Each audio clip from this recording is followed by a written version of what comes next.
with certainty that the marks on the exhibit bullet and the marks on the test bullets that I have examined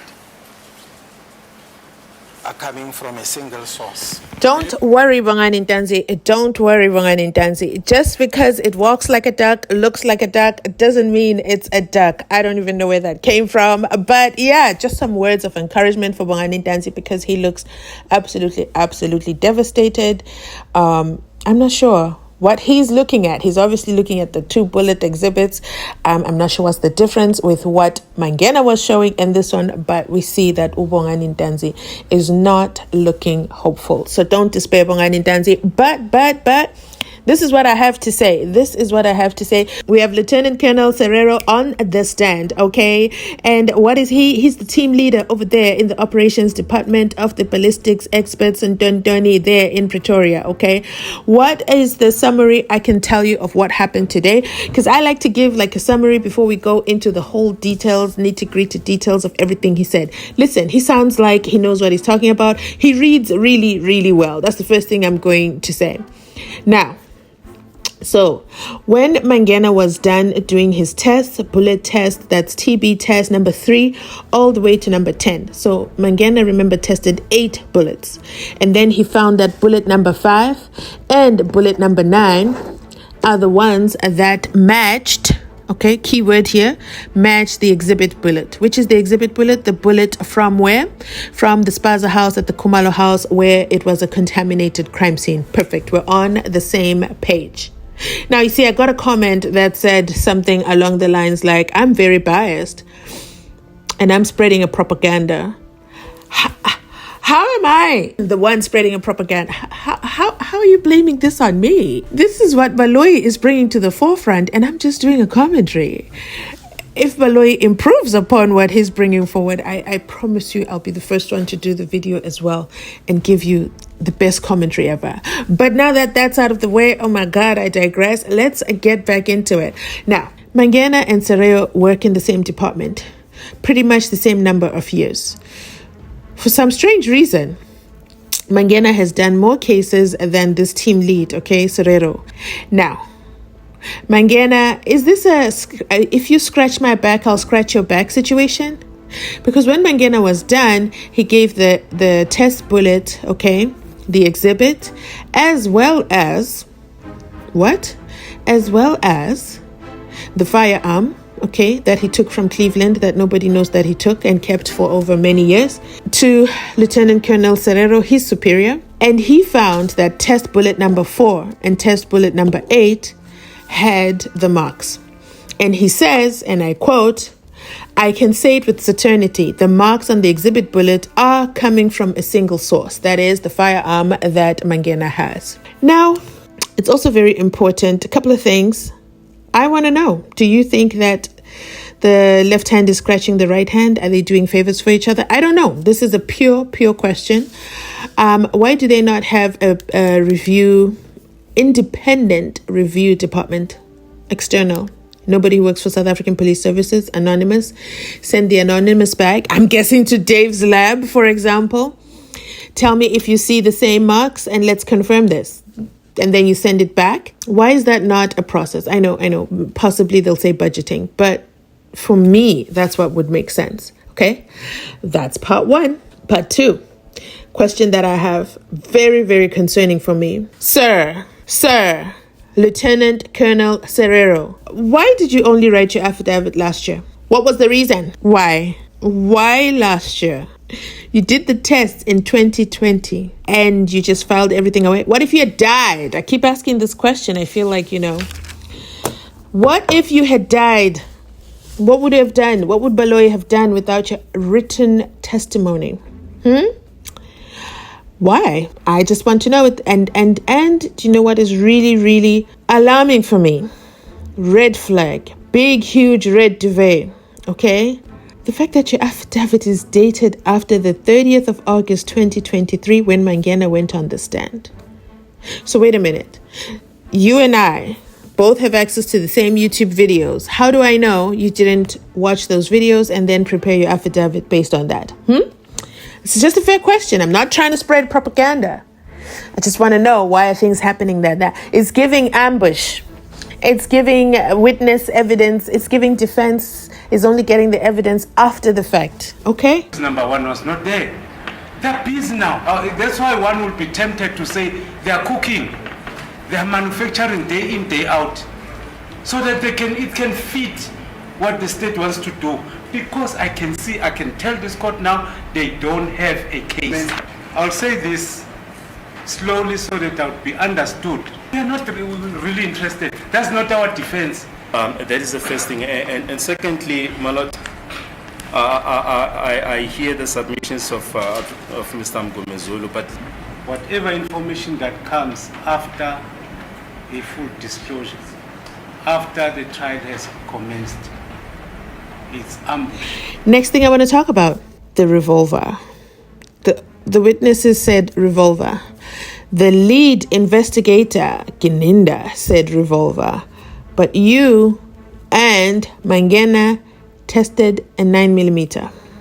Also, why are your exhibits, why didn't you shoot your own exhibits? Why do your exhibits have to be 4 and 8 of what he did? Do you see what I'm saying? But let's keep going. Whew.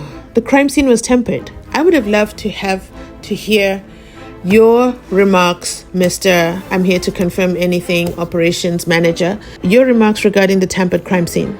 Also, what are the procedures, okay? The quality checks that you did as Mangena's superior. Because here's what I know. I know he worked on an open exhibit bag. Did you know that? I know that he went to pick up the firearm himself from Cleveland Police Station. All by himself, he went to pick up that firearm. Okay?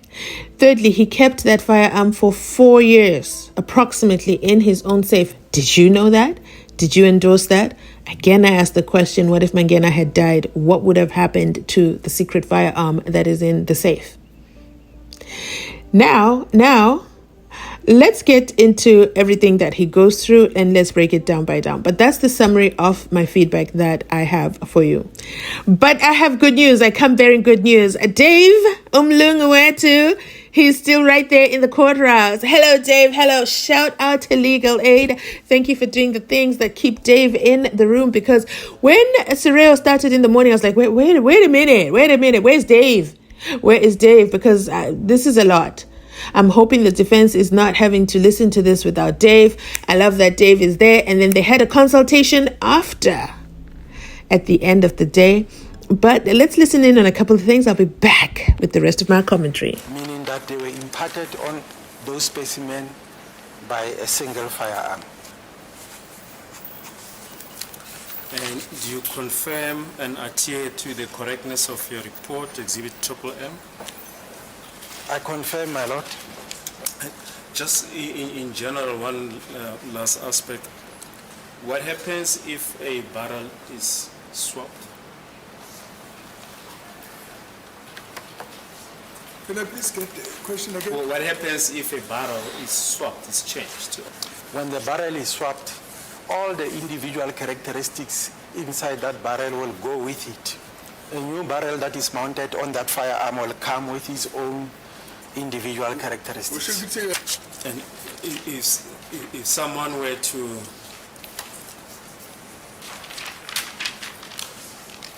make a comment that the bullet, the evidence bullet that you've examined was planted on the scene, what would your comment be?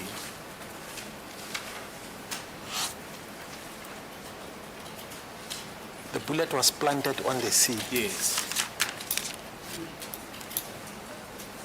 What I can say, because in this case, if I comment, my comment will be based on the findings, Yes. The microscopic findings that I've personally arrived at. Yes. If I do not know whether the question is in respect of the bullet in question or Yes, the any bullet other in question, yes. Okay. What I can say is that this bullet it has been determined that this bullet was fired by the firearm in question. So I cannot comment whether or not it was planted, but what I can say with certainty is that this bullet was fired by the same firearm, the test of which I compared with it. Do you have the bullet here, the evidence bullet? That is correct, my lord, I have it. If you can just explain to the court how the tip of that bullet looks like. Now, which bullet is that? Mr. Baloi? The evidence bullet, the bullets from the scene. Okay. If you can just describe its tip. Yeah. Yes. Because if we don't see things, they never are there. Before you describe it, can Baloi, Mr. Baloi, give it to all the defense counsels so that they must see it? And when you start speaking, at least we know that everybody has seen what you say you're speaking about.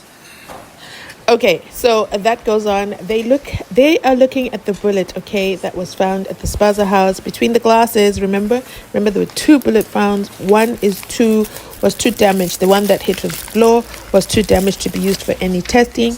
So the one that they're using for testing, or that they used for testing rather, is this one that is being shown in the courtroom right now. As you heard Judge Rata say, you know what, I want them to see it before you start talking about this bullet, and then they'll say they don't see what you don't see. Because we all know Judge Rata, one thing about him, he's petty, okay? He is petty.com. But so a few minutes ago, what happened is Baloi asked...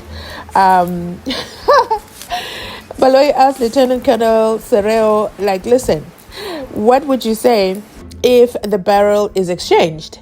And he goes, well, if it's exchanged, then the barrel goes with all its characteristics, and now whatever bullet is shot has the new characteristics of the new barrel. So that made me wonder, does a barrel have its own serial number? Okay, that's the first question I have. And then the second question I have is, okay, so the barrel, if it was switched, when was it switched? Because it could have been switched. So how do we determine if the bullet was switched or not? Do we have the Cleveland taxi case for accused number 3, Mr. Mngube? Do we have those tests of bullets and dundunis that happened over there? I think Magana said that the results of those were in the IBIS system. But let me know in the comment section down below. I don't remember if that has been brought into this courtroom, because that would determine if the barrel was switched or not. And was the barrel switched to benefit the Senzo Meyiwa crime? As when I say benefit, I mean benefit the state, in that, okay, this is the firearm. But let me know your thoughts on that. And then the second thing that Baloi asked was, hey, what if there's a rumor that the bullet was planted at the crime scene? And Lieutenant Colonel Sereo is like, wait, what are you talking about? You guys told me that I had to come here and read all these statements and confirm my bullets. Nobody told me about a planted bullet. What am I supposed to say? Because you see him hesitating. You see him struggle to. That's the only time he struggled to answer a question, and where he lost all his articulation. And now it was like, wait, is this the same person? All confidence gone out the window, because he's like, what am I supposed to say about the planted bullet? And then all he comes back to say is, listen, if if this is the bullet that was planted on the scene, it has to have been fired by the firearm in question. Okay, sir. Okay. So Baloi caught him off guard with that one. But I have this other question that I'm wondering. Was Senzo Meyiwa shot at a police station?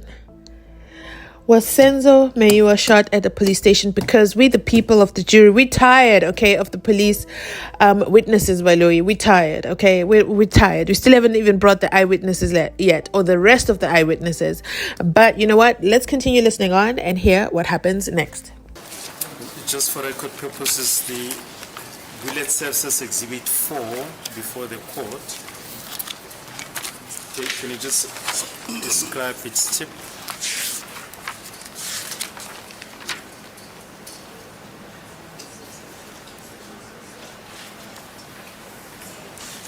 The bullet is a 9mm caliber bullet. The type of a bullet, it is a CMJ, complete metal jacket bullet. The bullet has a slight dent on the nose. 12 minutes after 3, it's close to the normal court sitting time of the court. Can we adjourn until tomorrow? Oh, that's all.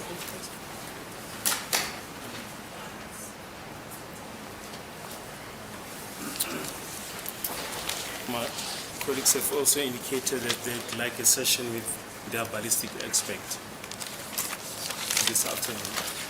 When? This afternoon. Okay, fine. After the court is adjourned. Okay, we'll adjourn until tomorrow, 10 o'clock. So court is adjourned. All rise except Queen Mshololo. She said, that is none of my business. I am staying seated because who the hell cares? This man is unprofessional. Has no regard for the defense team. Why should I rise for the court? Did you guys notice that as well? But I also want to talk about Baloyi. Okay, Mr. Baloyi. Baloyi brings up that the defense, okay, it's time to adjourn. Can we go home?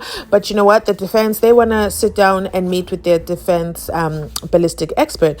So for me, it was like, that's quite confusing. Is that for the record? Is that for the record of legal aid to know that, hey, the clock is ticking now, they're counting on another consultation? What was the point of that comment of his? Because the defense doesn't need the judge's permission to sit with Dave.